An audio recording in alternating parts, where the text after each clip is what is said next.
Moore, Here. O'Kane, Here. Shaner. Here. Scott. Waters. Here. We open with a moment of silent prayer followed by the Pledge of Allegiance to the flag.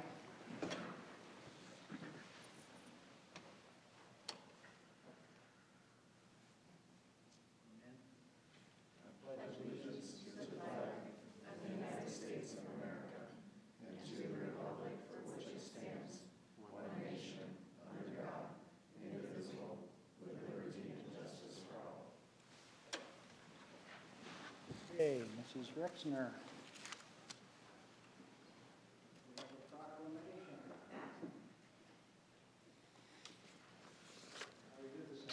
fine, thank you. How are you? Happy New Year to you. Thank you. We'll try to bend this down so everybody can hear us Okay. near and far. Thank you for being here. Proclamation. Whereas the United States was founded upon the principle that all people are created with the inalienable right to freedom, and the 13th Amendment was added to the Constitution, making slavery illegal. And whereas slavery within the United States today is most often found in the form of forced labor and sex trafficking, which weakens our social fabric, increases violence and organized crime, and debases our humanity. And whereas every business, community organization, faith community, family, and individual can make a difference by choosing products that are not made by forced labor, by working to protect our young people from sexual exploitation, by addressing the problems of internet sex trafficking and pornography, and by becoming more aware of the problem and possible solutions.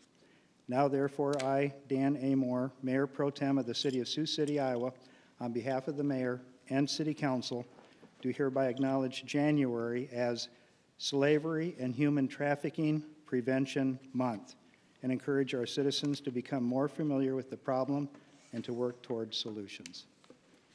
I hand you the proclamation. If you'd like to say a few words, please. Yes, thank you. Well, I want to thank the council, first of all, for recognizing that this is a problem within our community as well as throughout the country. And I'd also like to mention, since we're on the prevention side of the human trafficking effort, okay, sure, that one of the main ways that young people today are getting lured into human trafficking is through their social media interactions. And so it may just be that they're having a bad day, had a fight with their parents, or they may have something really seriously going on that they share on social media, and it makes them completely vulnerable to traffickers.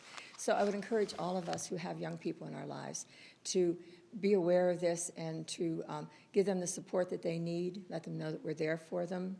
If they have a problem, that we're willing to help them work through it.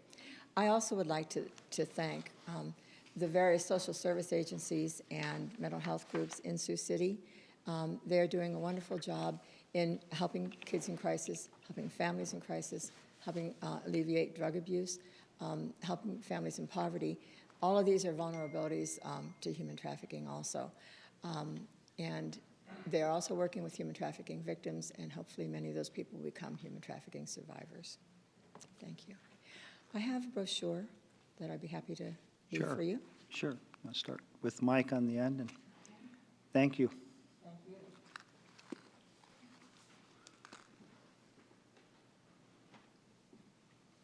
Thank you so much. And thank you.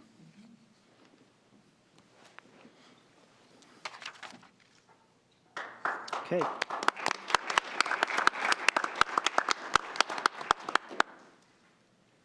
Agenda item 2, interviews for City Council appointed boards, commissions, and committees. Is Rick Samuelson here for the Jalan Kosovo Sister City Committee? I don't see him. Rick here? Shoot him a text. Okay. Parking and Skywalk System Board of Trustees, Reagan Cody. Hi, Reagan. Happy New Year. Happy New Year. Welcome, Matthew. Do you want to lift the mic for a little bit for us, please? Thank you. Is that better? Better? That's better. Okay. Reagan Cody, I'm with Downtown Partners, and I'm here for the Parking and Skywalk Board of Trustees. I've been on that board since my time at Downtown Partners. I think we've done a lot over the last couple of years and look forward to doing some more. So any questions, I'm happy to answer.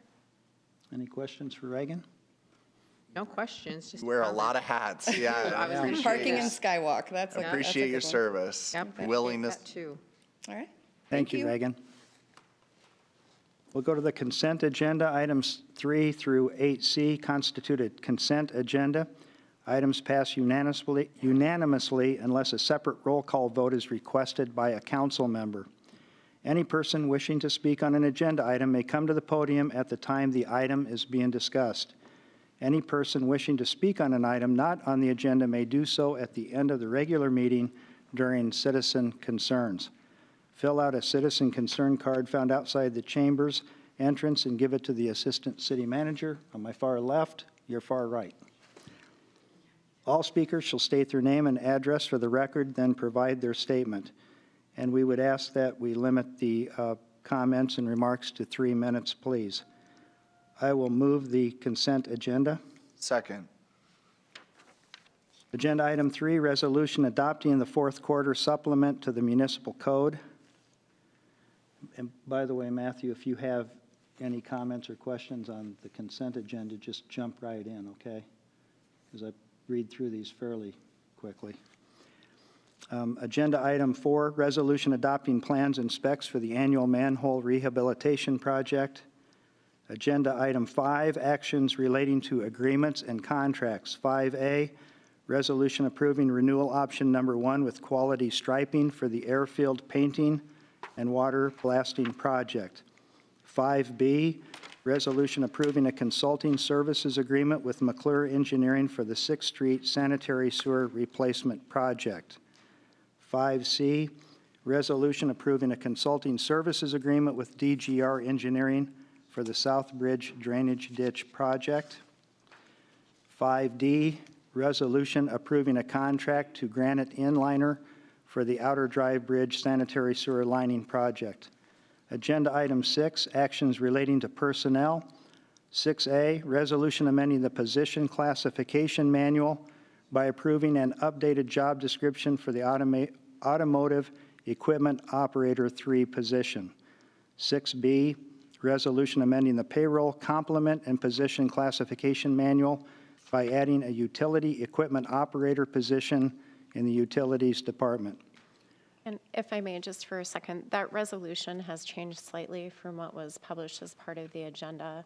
There are a couple additional whereas provisions that needed to be added, so there is a revised resolution coming forward for council's approval today. Okay. Do we need to make any amendments? The headings are the same. Okay.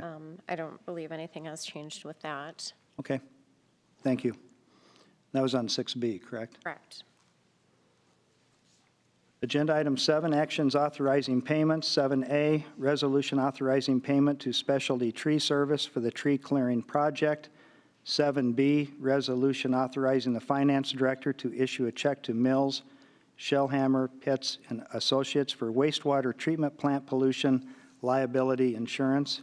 Agenda item 8, receipt of minutes. See the list and come forward if you have any questions.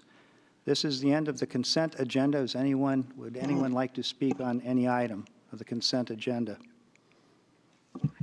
Otherwise, we'll take a vote. Panels? No, you're good. I looked up and was like,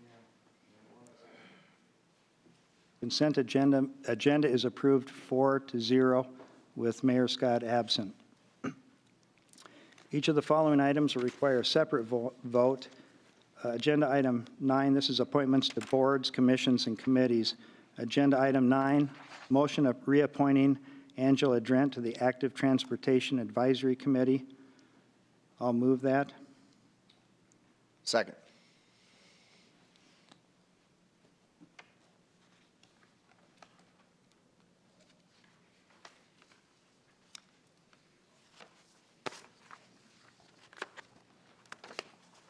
Agenda item 9 passes 4-0. Agenda item 10, motion appointing Robert Danduran to the Building and Housing Code Board. I'll move it. Second.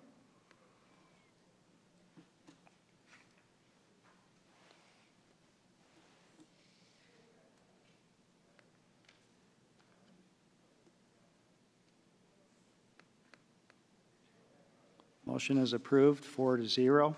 Agenda item 11, motion reappointing Jonathan Smith to the Effective Fiscal and Public Policy Committee. I'll move that. Second.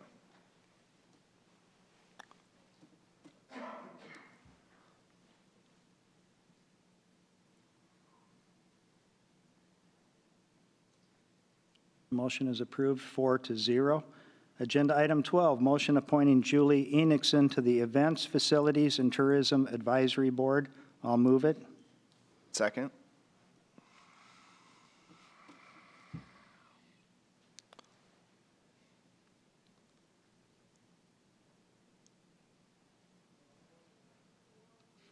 Motion is approved on a 4-0 vote. Agenda item 13, motion appointing Mike Skaggs to the Events, Facilities, and Tourism Advisory Board. I'll move that item. Second.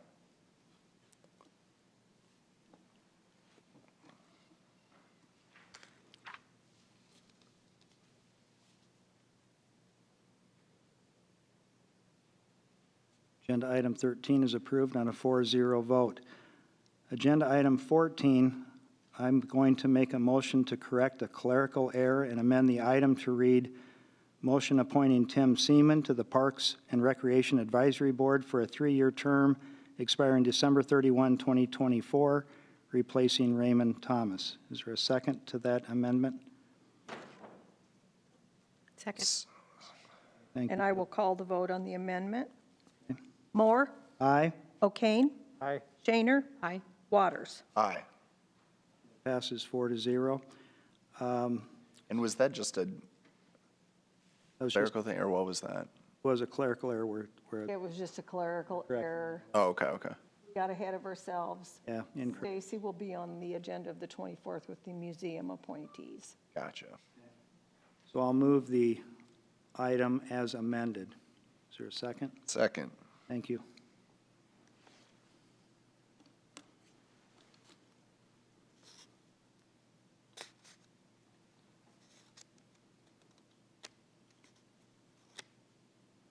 Agenda item 14 is approved, 4-0.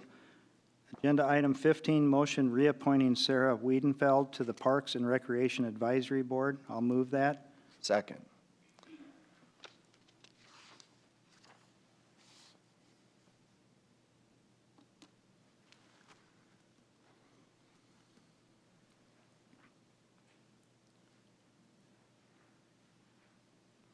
The motion is approved on a 4-0 vote.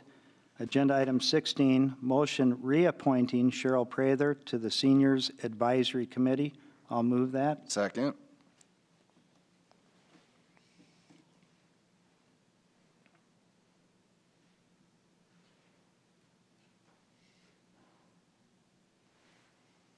Motion is approved, 4-0. Recommendations of Planning and Zoning. Agenda item 17, hearing and ordinance rezoning 1171 Outer Drive North. Petitioner Aftershock Ventures. Planning and Zoning recommends approval. I will move the item. Second. Public hearing is now open.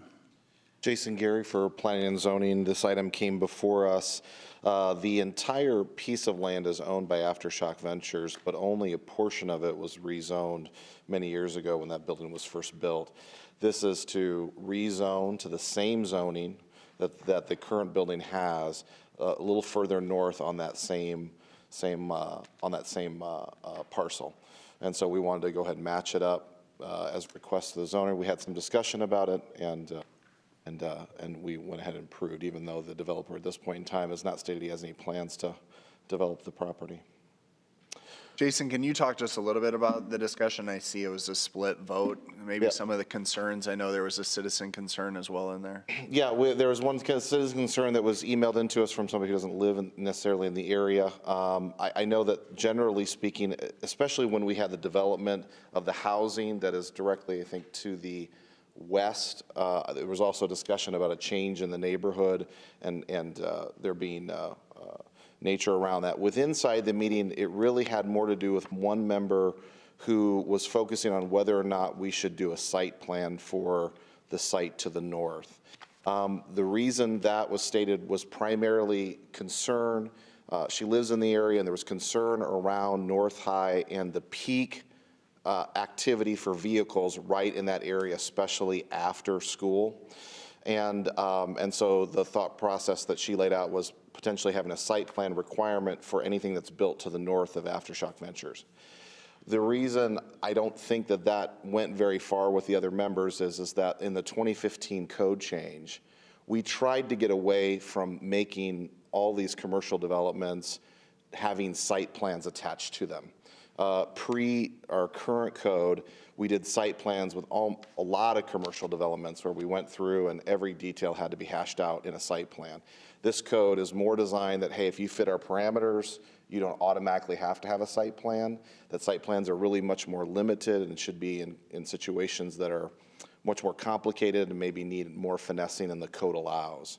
So I think that was one of her primary objection, was she'd like to see a little bit of a site plan. I think to drive the discussion of that if the developer were developed to the north, how would that flow with the traffic at those peak times? But I don't think the rest of the commission saw it that way.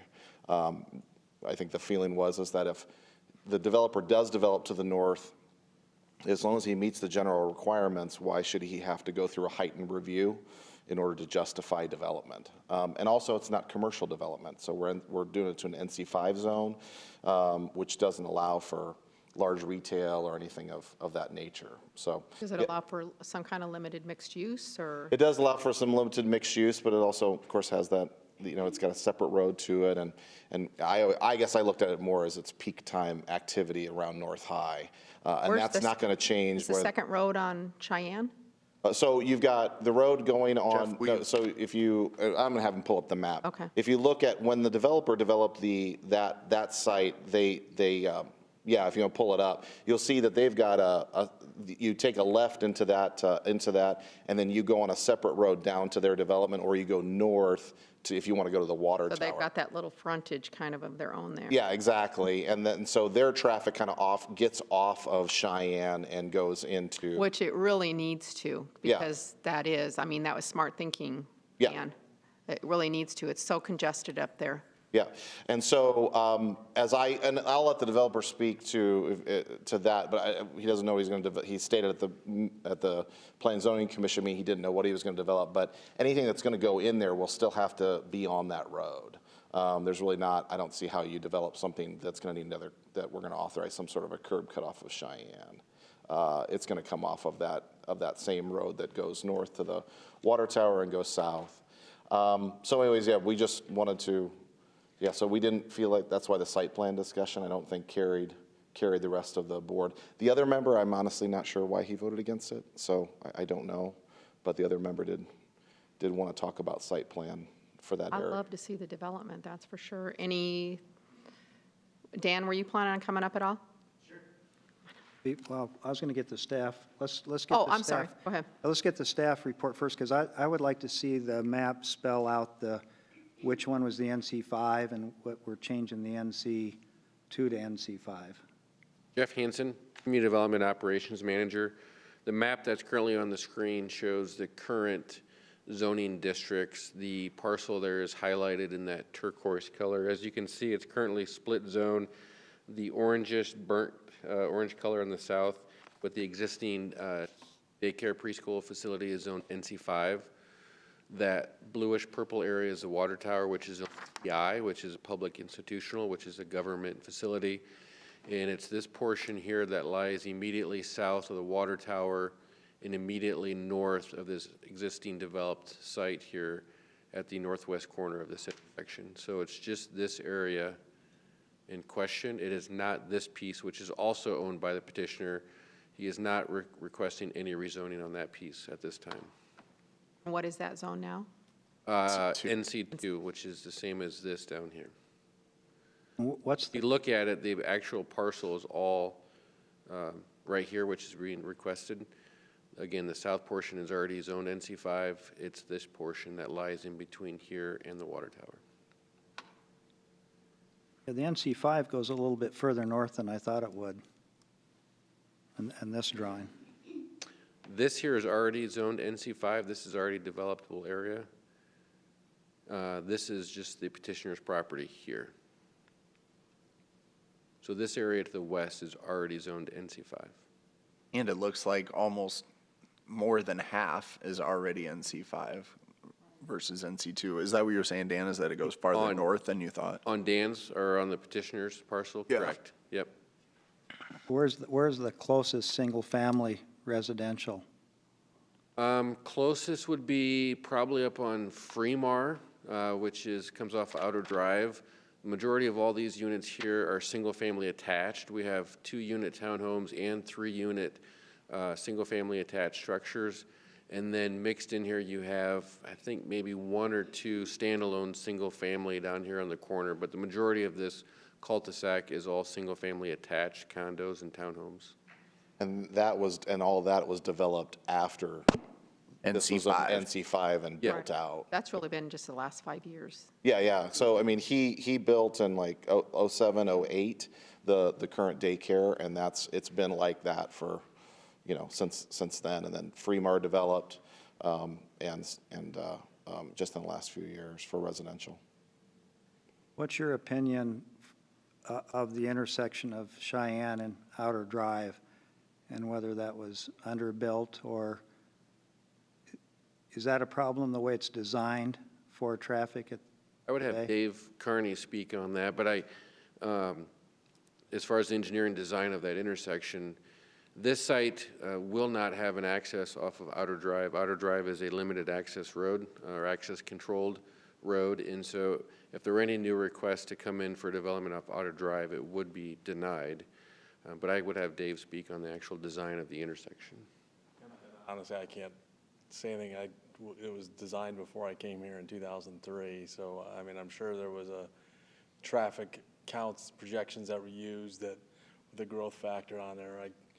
I haven't been out there recently to observe it during school. I mean, any of our intersections that operate at school dismissal tend to go down to a D or an F, which is pretty typical for an urban intersection during peak traffic. So I don't know if I would necessarily say it was under design, but that would take a lot more looking into, Dan. Okay, thanks, Dave.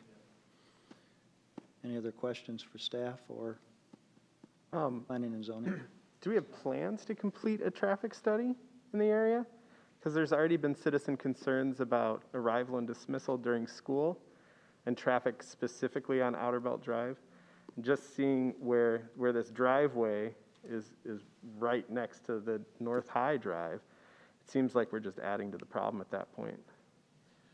No, so I don't think I can answer probably for everybody, is just that, no, there's no, at this moment in time, there's no intent that I am aware of that we're going to do a traffic study. Since it's a simple rezoning, we're simply changing the rights allowed on site for what the developer can do by right by following existing code. So no, there's no requirement for a traffic study now. A traffic study would usually, generally in my experience, traffic studies don't kind of jump out until you've actually got development and a plan and a real, But there's no plan here, right? No, the developer has stated, unless something's changed since, a couple weeks ago, the developer has no plans to actually develop the property. I think the intention, and he can speak more to it, is that southern half of the parcel is zoned NC5. Why shouldn't the top half be zoned NC5? Typically, we don't split up parcels. We don't take one parcel and split it up into different zones. But he owns the property on the other side of the water tower, right? Yeah. But does not want to rezone that? No, doesn't it's wanna look not, at no. rezoning that, just. No, his application was just to basically complete the I would call it the daycare portion of the parcel, to have that all zoned NC5. Even though and this is my personal opinion, even though you've got that northern parcel that's there, it almost feels like a different parcel, and I think that would be a different discussion. If all of it was before us for NC5, I think you could have a different discussion at the P&Z level. For sure, because you're also abutting up against Yeah. a lot of other NC2. Yeah, and we've got the NC2 there, and then the real question is buffer, what sort of buffer is going to be between that and a primary residential area? If it would be residential, that might be acceptable. If it's going to be some sort of a mixed use or commercial in nature, that becomes, I think that'd be a very different discussion, so. Jason, sometimes, as you know, Yeah. on planning and zoning, the unknown creates more questions or Yeah. issues than maybe what it should. Yeah. And I think that's why in the past we leaned towards site plans. I Yeah. think you made good arguments why there shouldn't be a site plan on this particular site, but then I'm kind of going back to that, saying, well, if everybody could see what would be developed or what could be developed, it might put their minds at ease with some of the objections we saw in your write-up. And so, and I would say this is my personal view, and I think it was somewhat reflected in the vote, is I was on the council when we site planned everything. When everything was site planned and developers had to come in with site plans basically to get through the council process. I feel like we've taken a step forward.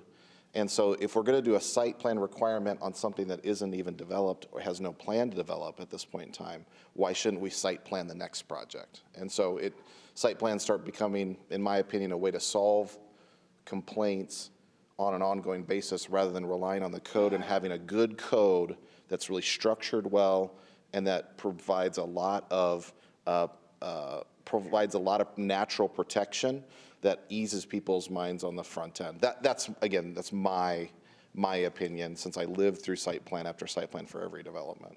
So on the table that you had pulled up, Jeff and Jason, so NC5 apartment limited, townhome limited, what does that mean? It would be limited based on the square footage of the lot that's developable.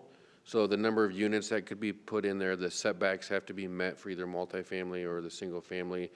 And so without having an actual plan, I can't tell you exactly what the limitations would be, because we would have to see the plan, we'd have to figure out the square footage of how much of that area he's going to develop, and that would determine, as an example, if we're looking at multifamily, we would have to have those numbers to determine what the density could be. Okay, and then for like a bed and breakfast inn, it's conditional, is that? Correct. Conditional use? Yep, and that would go to the Board of Adjustment. Other questions for staff? So this kind of lays out what could be possible under that. And I think, Jason, to your argument is then if they wanted to put some of that, if a developer wanted to do that, that's when they would then bring it forward. Yeah, But not require the plan at this time, but wait until there is an idea of what it would develop into. If the developer or any developer, not just specifically this one, but any developer brings forward a plan that does not fit the code, they're going to come up to P&Z and they may go up to council depending on what they've designed and how they've designed it. And if it doesn't fit, they're going to have to go to somebody else other than staff to get approval. And that may be a situation where it ends up coming to you anyways. So, but I feel like the code rewards developers who sticks with the zoning and tries to stick with the plan that's already been laid out for the site. If they do that, then they have less chance of developing something that's going to upset the neighbors and that we're going to be displeased with on our side too. So it's a reward for them to, hey, maybe you throw in some more cost, do some more due diligence, and get that site plan to meet as many parts of our code as possible so that you can avoid coming before us and having a site plan forced on you and stuff like that. So you're kind of saying make that area, if we did make it NC5,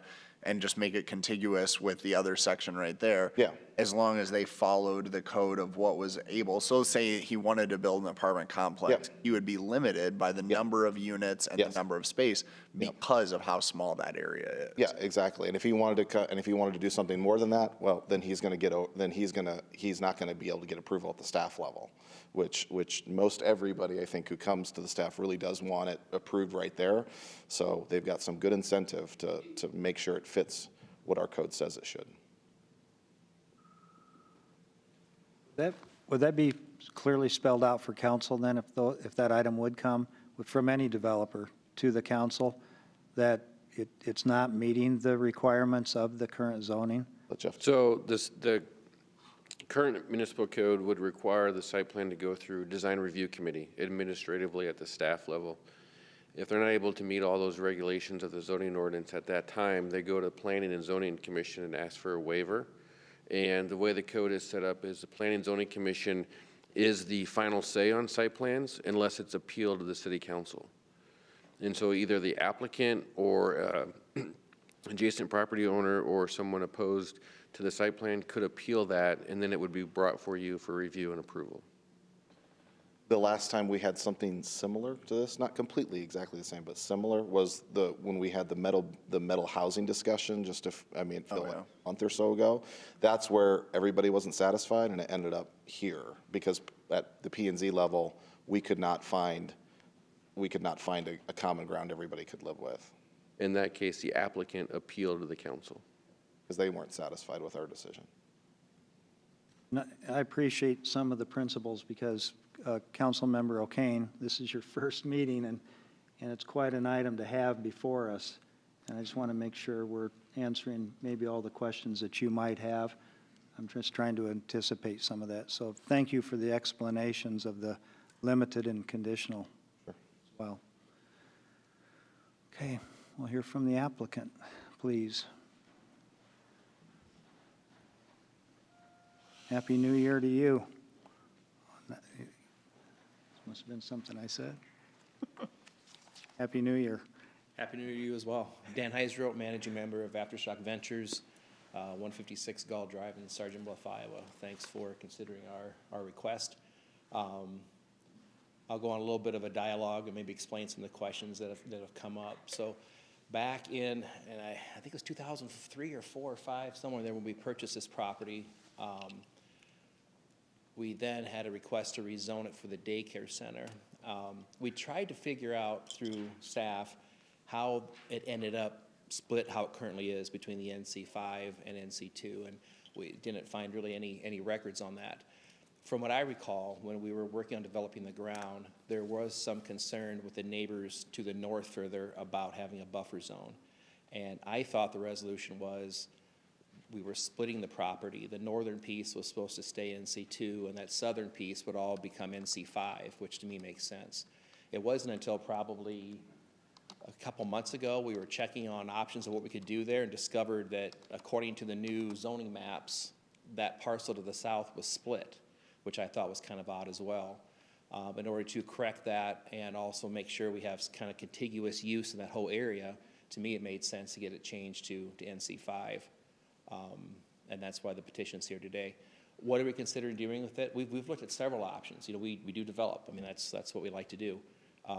Office complex of some sort, townhomes, multifamily.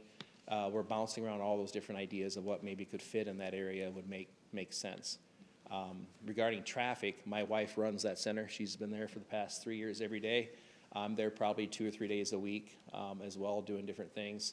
The traffic, as Dave mentioned, it's very congested at any of the school intersections, and especially in the morning when school's coming and in the night when it gets out, there is that period, probably 20, 30 minutes there where it's pretty intense in that neighborhood. But other than that, it really isn't bad. So I don't know, you know, it seems to flow. I know when we built the daycare center, we did do a turn lane on the west side of Cheyenne there, so you can turn and go to the west on Outer Drive. I think that was a big improvement by adding that turn lane at that time. That was something that we had requested because we were trying to avoid having too much backup traffic there for our parents to try to get out at the time. And I think that's really worked pretty well. Mr. Heisroth, do you think that maybe the tower site had anything to do with the splitting of the zone property? I don't recall when that tower site was the tower site, the way it kind of constructed. turned up that shape was a fall radius for the cell tower and stuff. That's why it's kind of a different cutout. And again, when we appealed or applied for the zoning change, I thought the discussion was north half was going to remain the same and the south piece was going to be NC5. And somewhere along the line, I think that interpretation got to be the south half of the south piece instead of the, I don't know. But yeah, the tower area makes kind of a nice, I mean, that's the peak, that's the top part. And it definitely provides a break between the south piece and the north piece. There really aren't any single-family residentials around there unless you go further up, way to the north there, there's some single families there on Cheyenne as well. But I mean, it's I don't know, 700, 800 feet away, if not more. And you're agreeable to the frontage road being used for your access? That's what the plan would be, is our frontage road would be the access for whatever we do there. Yeah, that's the one thing I was going to ask you to come up about, was that no access to Outer Belt. No, we've tried. So we've tried to get something there for years to help improve our daycare flow, because when our kids are all leaving school and the North High is out, it does get very congested around that area right there. I mean, there's a brief period of time. Now, I'll tell you that we have no intentions of building another daycare center in that area, so I don't think anything that we do is going to accentuate the traffic problems at those peak times. It'll be something else that's probably, off and on busy throughout the day, but not necessarily another school that's going to be letting out or having functions exactly the same time in the morning or evening as the other uses are there now. What are your peak times at the school, at the daycare? For parents picking we up? have vans that leave every morning. They take school kids from the daycare to all the elementary schools, and they usually head out about 8:15, which is right when all the traffic is coming. That's probably the worst time. And then in the evenings, they run out to the schools and they pick up the kids and bring them back. So on their trip back, it's not quite as bad. There's still some congestion there, but they're usually coming back around 3:30ish from the schools, and there's still some traffic there, but it's mainly in the mornings where it's the most hectic. And of course, if you have a bad weather day, then it's even worse. There's backups there and stuff. But I over on East High area, it's the same way around those any of these that have the peaks, you're going to wrestle with that, and I don't think you can design a city system to be able to handle those peaks like that consistently. Other questions? So, say that this passes and this is rezoned, what immediately will happen to the property? What immediately will happen? Yeah, what type of development do you foresee? We're going to start developing plans of what we could do in that area, and then we'll be submitting them to planning and zoning and working through DRC of what that looks like. Do you have big plans for changing the landscape around the property? Well, any development would, yes. Okay. Yeah. I mean, there's some trees there. There's some drainage issues in that area as well, where there's some deep ravines that don't really drain. I mean, there's a lot of things that would probably have to be addressed there. But yeah, anytime you do development, the texture and the landscaping would change. It would not look the same. Similar when we built the daycare center. I don't know if you remember, not if we have any pictures back that far, but there was a big hole there with a lot of trees in it, and we raised that site up probably 20, 30 feet at the time and improved that corner from what it was back in the day.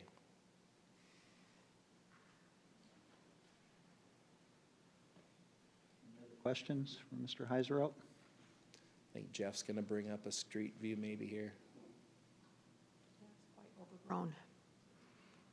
If I could pop back to Jason, I have one question for Jason, if that's Sure. all right. Yeah, absolutely. So if this were to not pass, Yeah. and Mr. Heiserot were to develop a plan for the area and bring you a plan for a business he would like to build, or a way that he'd like to develop the property that's not included in the zone, then at that point, planning and zoning could vote on it, right? Well, Am I so understanding correct? there's the short answer to your question, the answer is yes. The other thing we look at, it's already zoned NC2. Right now, the developer can develop it in an NC2 standard, and as long as he passes DRC, no matter what traffic issues that would create, no one, he passes and he can develop. So that, we always look at that as a contrast, that he can develop now, just not exactly the way he's proposing on NC2. And so, I mean, yeah, if it were to be denied and he were to come forward with a full plan and he'd have to rezone and do all that together, he potentially could do that. It may be the situation, could be also be a situation where the only thing that comes forward for you guys is the zoning piece of it. If the development passes, well, maybe I'm going too far here, Jeff. If he submits a development that matches the NC5 zone, and that meets all the code provisions of NC5, the only thing that would come forward to council and to P&Z would just be the rezoning itself. Yeah, that's correct. Would just be this component. Would it be just this component, is whether he has the right whether he has the right to operate in an NC5 zone on this second half of his parcel? And I believe the NC5 fits into the city's use definition in that area for what they want to, what the city wants to see developed along Outer Drive and in that corridor.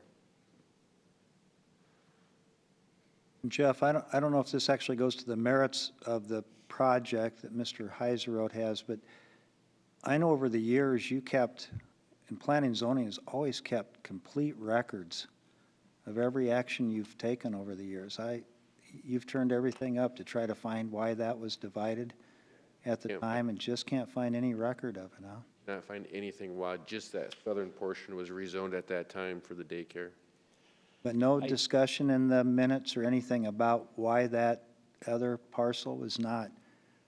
I think it actually occurred at the city council meeting when we were getting the approval for the rezoning. I think there were some discussions from neighbors above, and that's where the conversations occurred, saying, well, what if we just didn't rezone the northern half, but rezone the southern half? I think it was during a council meeting, I believe, but. And I was on council from '04 to '08, and his recollection seems about right to me. I mean, I don't remember. I feel like I felt like we had to compromise with the neighborhood to a certain extent because they were worried that there was going to be development pushed all the way to the north to those homes. And I think the thought process was, well, I only need this southern half to be NC. Well, it wasn't NC5 back then. It was a different zone altogether. Right. I just need the southern half that's right off of Outer Belt.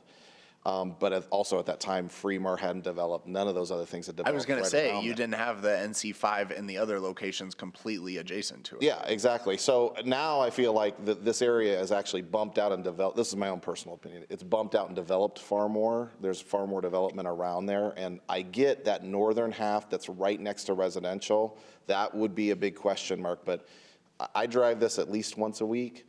And that water tower and then going down south is a big buffer between what he's got going on and what is happening to the north. That's my opinion anyway. I used to live on Cheyenne and drive that down all the time, past the water tower, and that is it's a lot of space. It's a lot of space, a lot of wooded space, and it has a different feel to it. Yep, it does. This is an image of our future land use map, and as you can see, we keep talking about that dividing line of the water tower.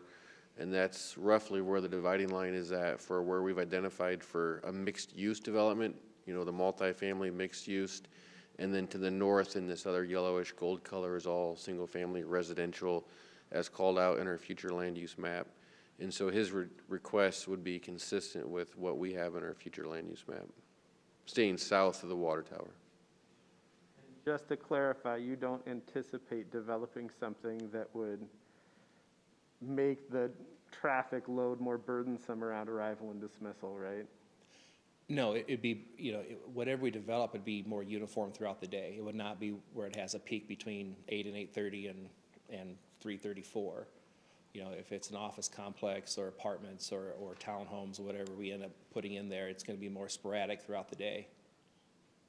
And the zoning of NC5 really wouldn't allow the things that I would think would really change the dynamic on flow of traffic would be if we're talking about general commercial or suburban commercial where we're talking about, that's more retail oriented. Like I think that would be in a different discussion altogether. How wide is that driveway, just out of curiosity? The driveway right now is, I think it's 28 feet. We made it fairly wide coming down there.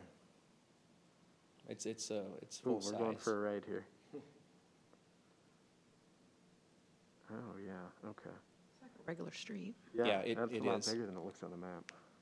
I don't recall where I saw this comment, but would there be any height restrictions? Could Mr. Heiserode go as high? NC5 has a max height of 75 feet, building structure. That'd be how many stories? 6 to 7, potentially at the peak. That's I don't know if you're going to build the land up, I would imagine, aren't you? Or No, I mean, if anything, it needs to come down some. It goes up a big hill, so there's a lot of land, dirt has to come off. Now, along Outer Drive, where there's like a 25-foot valley right along Outer Drive. That area would come up. Yeah, if you zoomed out, you can kind of see it. Yeah, I mean, yeah, there's our retention pond is in that area. Then a little further down the road is our property line ends. That right behind that tree area is a big hole that goes down in a valley area down there. Our property line is probably just to the left in those trees there somewhere. But as you look to the north or up the hill, that's up a hill. So we won't be adding any soil there. It would be coming down off the far north and making more of a landing area of some sort. I don't see any reason to build it up further. And there aren't any homes north that would be affected by it. I mean, that's the water tower is way above anything that we would be building. The school's on the other side. Probably the only homes, townhomes, maybe along the new homes that are there to the west. But they're corrupt too. I don't know if any of those would be affected. They're up pretty high up there. Yeah, so I don't know if it would bother them much either over there, because they're on top of that ridge. Well, and then too, the apartment complex, the reason it's limited is, yeah, you can go 6 stories because of the height, but you would also have to look at the number of parking spaces and everything else associated with that, right? I mean, he'd be limited in that capacity. Yeah. I can't remember what the that correct, limit Jeff? is on NC5. Would that be correct? Because I was thinking that too, Alex. That the height would be limited by the square footage and Of the lot size? number of parking spaces. Yeah, yeah. It would all have to meet the off-street parking requirements. And so obviously the higher number of units you go, the higher the requirements for off-street parking. And it all has to fit on one area, including stormwater. Okay, any other questions before we ask for our other comments? Okay. Anyone else to be heard on agenda item 17? Thanks, Dan. Yep, thank you. Anyone else to be heard?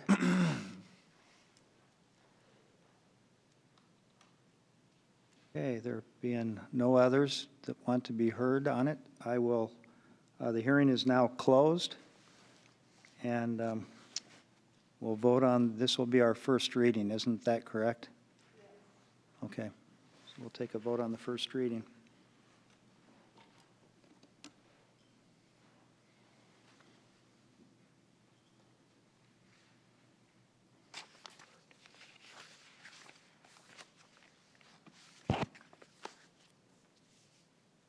First reading passes 4-0.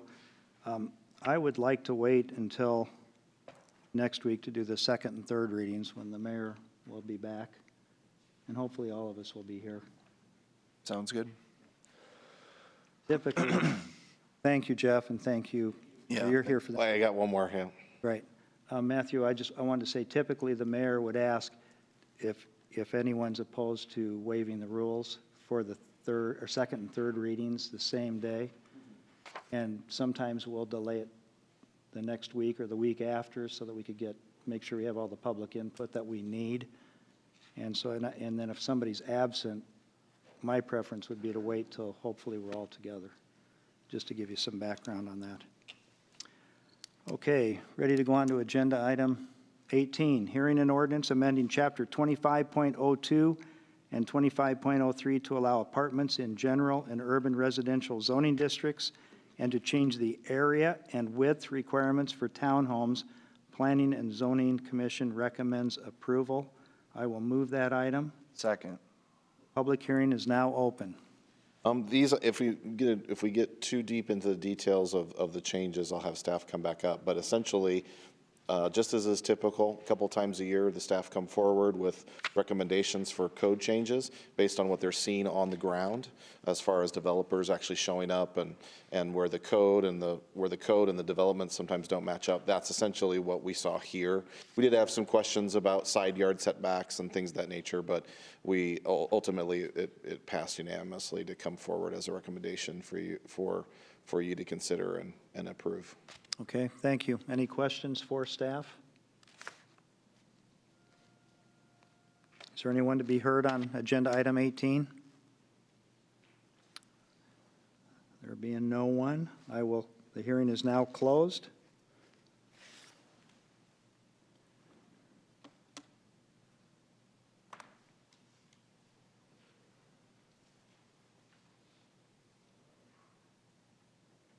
Motion passes 4-0.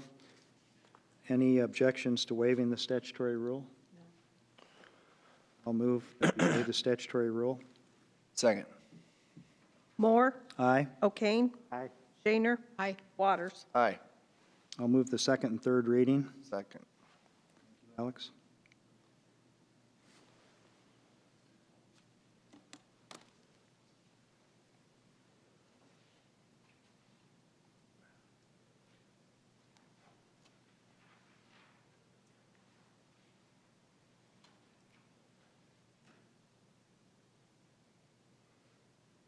Second, third readings pass 4-0. Agenda item 19, ordinance amending chapter 25.07 to amend the definition of animal boarding. Petitioner Megan Thompson, Planning and Zoning recommends approval. First consideration approved December 13, 2021, and second consideration approved December 20, 2021. I'll move the item. Second. This will be for the third reading. I'll move the third reading. Yep. Jeff Hansen, Community Development Operations Manager.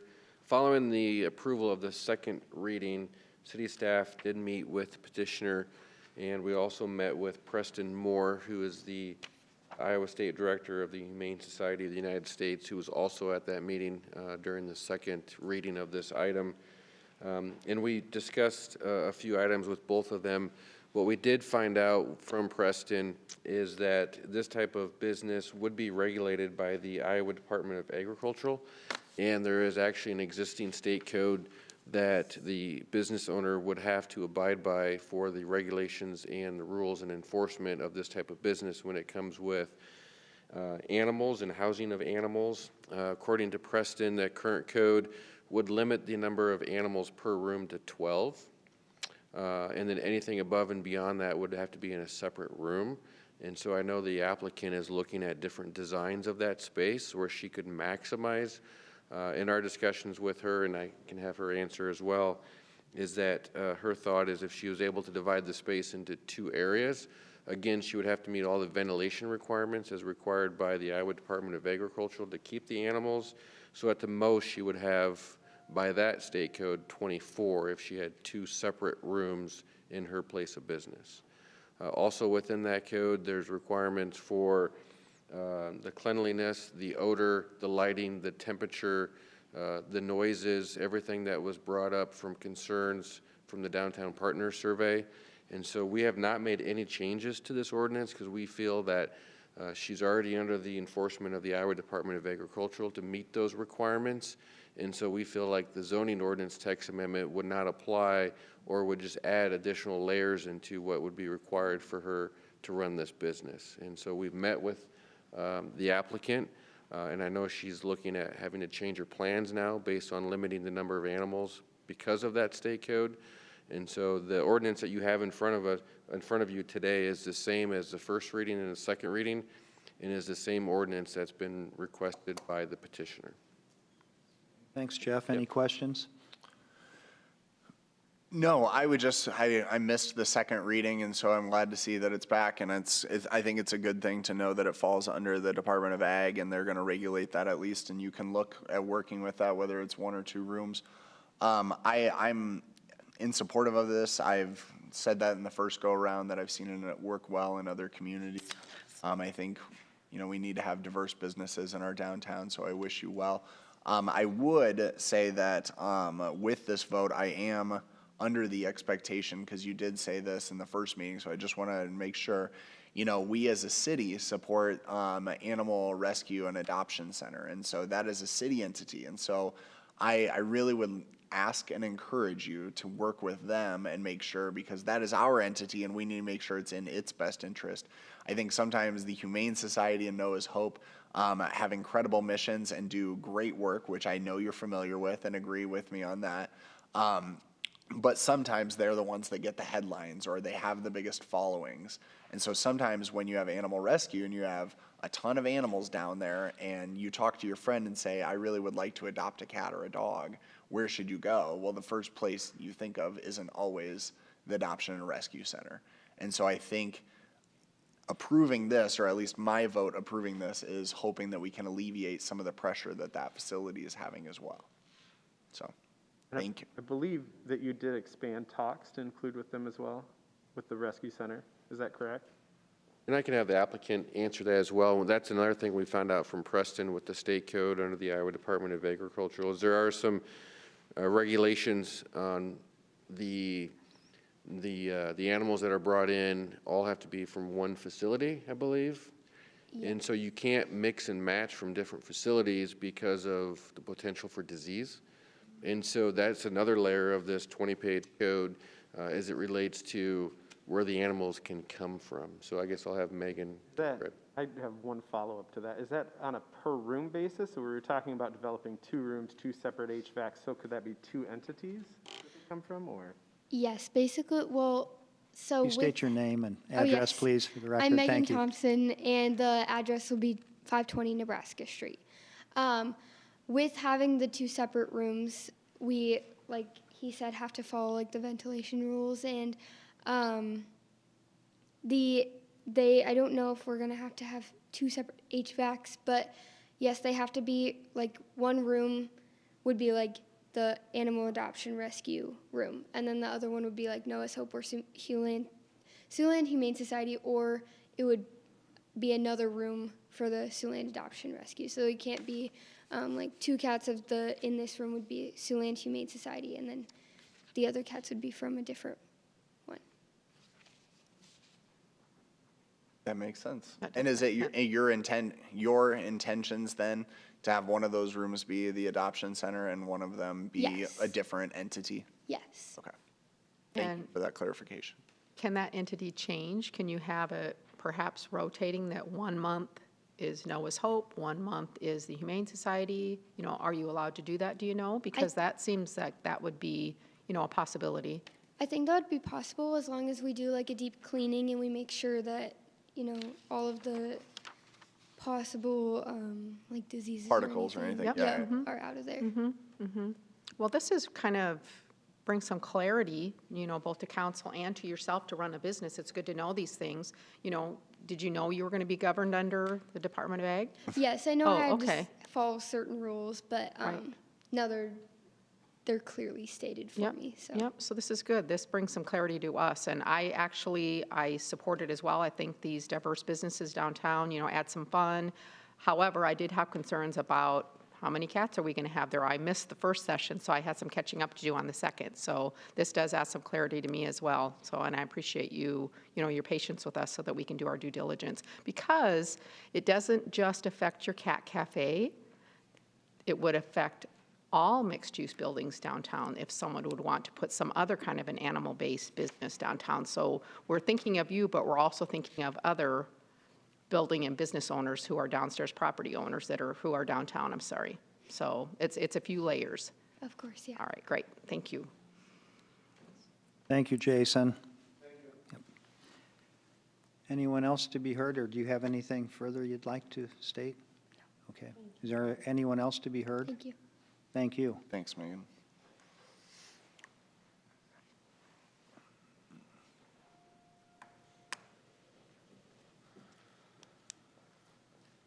Afternoon. That's just what I wanted to check. Yes, it is still afternoon. My name's Mark Solheim. I live at 2909 Garrettson Avenue. Wish you all a very happy new year to come. I just wanted to clarify something that I heard last year when we were talking about this. Bob Scott mentioned that 780 feet was kind of a small space. And I started thinking about that. Well, you know, a room 20 feet by 20 feet is only 400 square feet. And this, virtually, they're talking like twice of that. You know, so this is not a small space, it's a big space. And now that we've heard that there are regulations about how many cats can be here, that's great to know, because as I figured it, when she was talking about 40 cats, that is like 10 square feet per cat, you know. But I could see where they could easily have, in that size room, basically 800 feet, I could see where they could easily have 3 rooms. And that's all I wanted to clarify. 780 feet isn't a small spot. Appreciate it. Have a good evening. Thank you. Thank you. Anyone else? What was that? Oh, we got name and address, right? Yes, I did. Okay, good. I just love cats, so I was commenting Okay. on how All right, ready to vote? Lisa's moving in. Bluebird Flats. She wants to up or sign vote? up. Oh, there we go. It's open to vote now. Third, thank you, Lisa. Uh-huh.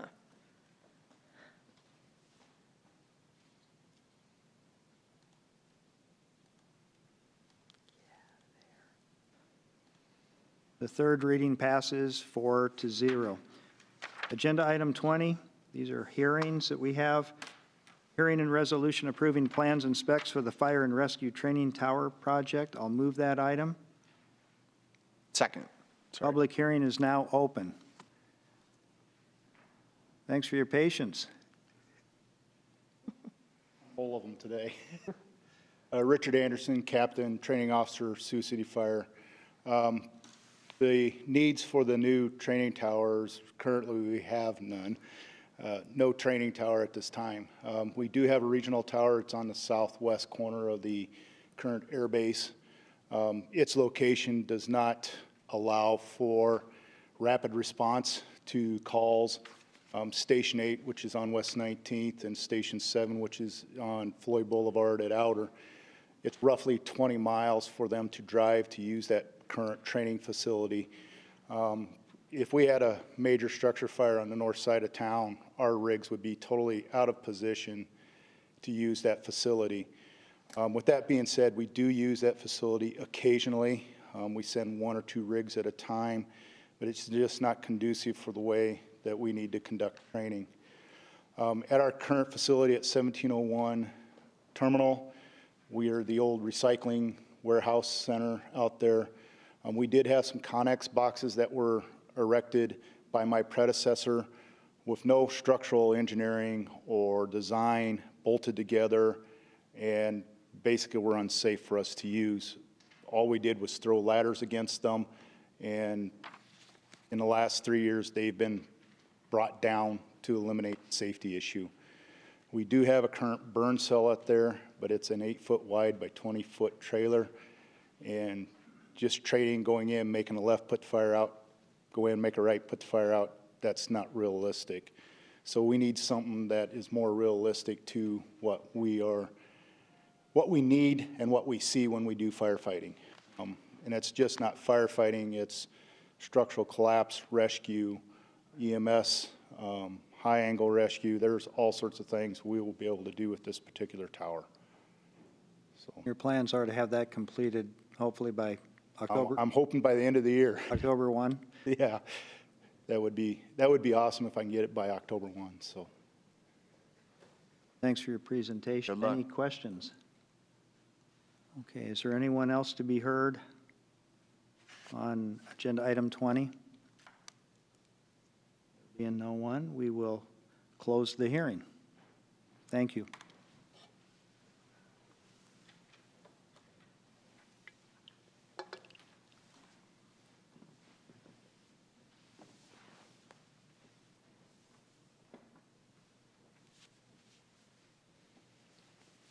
Item passes 4-0.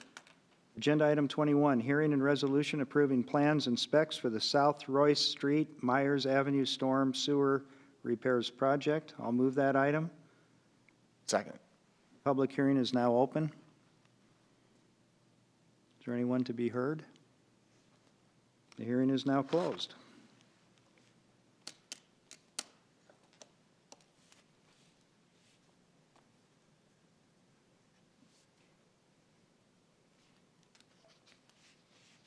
Item passes 4-0.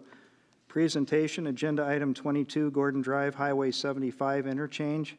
I would move that we defer this item to January 24th. Second. Any discussion or questions? Okay. Yes, please. Wasn't anything official, so we could just direct Oh. them to bring it back on the 24th, if you, right, Nicole? Right, it's a non-action item, so whichever direction you would like to go. Oh, let's take a vote on it. Okay, I'm we in a like to voting take votes. vote. Matthew's first Matthew's meeting. getting I'm going to vote yes. To the 24th, Moore, Aye. O'Kane, Aye. Shaner, Aye. Waters. I almost voted no, but hey, whatever. I'm feeling good for it. Okay, thanks. Citizen concerns. Anyone here with citizen concerns? Marty, you got anything to say? What do you Come on got, up, buddy? Marty. Yeah, You've got to be exactly. concerned about something. Council concerns. Councilmember O'Kane, congratulations. You made it through your first meeting. Did. It was shaky at times, but we No. pulled through. Oh, I had Julie here saying, so it helped a lot. I'm glad you asked the questions you did. So thank you. But anything else you'd like to? No, I'm excited. Okay. Councilmember Shaner. I want to wish everyone a happy new year to come. We've already made it through New Year's Eve. I hope everyone made it home safe and sound. We've got a great year ahead of us. Council is ready to go. We'll be working on budgets and things pretty soon.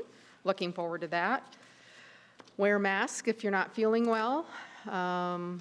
The numbers are always on the rise. Travel is restricted, so we don't want to go backwards with this thing. We want to move forward. So I thank everyone who doesn't feel well for wearing a mask, and Happy New Year once again. Thank you, Julie. Yep.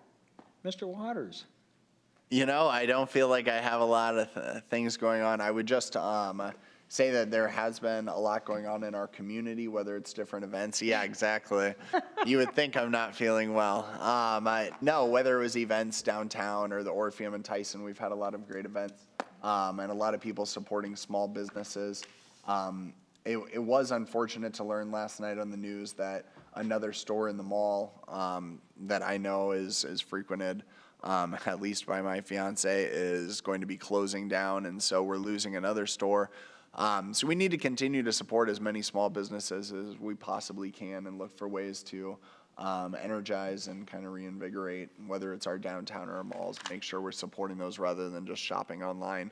Because soon we don't want to look around and have nothing to be able to actually go and shop in. So I would echo Julie's comments. The numbers are troubling, especially when you talk to healthcare workers at our various hospitals. So please get vaccinated, get boosted, make the safe decision not only for you and your family, but also your community. Happy New Year, and welcome, Councilmember O'Kane. Congratulations. Happy New Year. I'm pleased to report that I did not need to use the Yeah. Dr. David Paulsrud Big gavel Dave. that he's entrusted me with. No doubt. Thank you, Dr. Paulsrud, who served on city council in the late 80s and into 91. So That's how. isn't that something? That's how he made it through. Yeah. It's a big mallet. I love it. Thank you, Dr. Paulsrud. Could call it Big Dave. I'll move that we adjourn. Second. O'Kane, Aye. Shaner, Aye. Waters, Aye. Moore. Aye. Thank you, everyone. Thank you, Lisa. Thank you, Nicole.